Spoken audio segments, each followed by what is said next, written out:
Mais alors, avant de démarrer sur le sujet proprement dit, c'est-à-dire le mouvement ouvrier face aux deux guerres mondiales, je vais tout de même dire 2 mots rapidement sur l'actualité. Donc le Conseil constitutionnel, sans surprise, a validé la retraite à 64 ans. Macron a aussitôt promulgué la loi à 3h26 ce matin.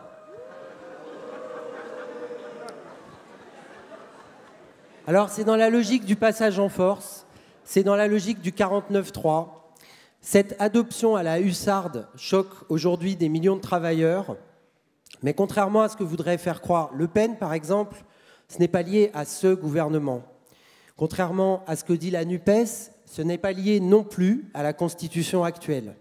C'est tout simplement la démonstration que l'appareil d'État, dans son ensemble, du gouvernement au Conseil constitutionnel, en passant par les forces de répression, est au service d'une toute petite minorité. C'est l'aveu que dans notre société capitaliste, ce que l'on appelle la démocratie est en réalité bel et bien la dictature de la bourgeoisie.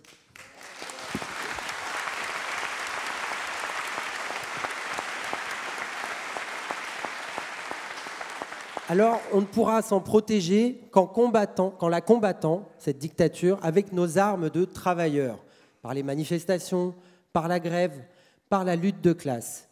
Une lutte menée par des travailleurs de plus en plus conscients politiquement. Des millions de travailleurs ont découvert ou redécouvert la lutte au travers de ce mouvement. Ils ont montré leur force. Eh bien, c'est ce qu'il y a de plus précieux pour l'avenir. Il faut bien sûr, tant qu'on en a les forces, continuer ce combat.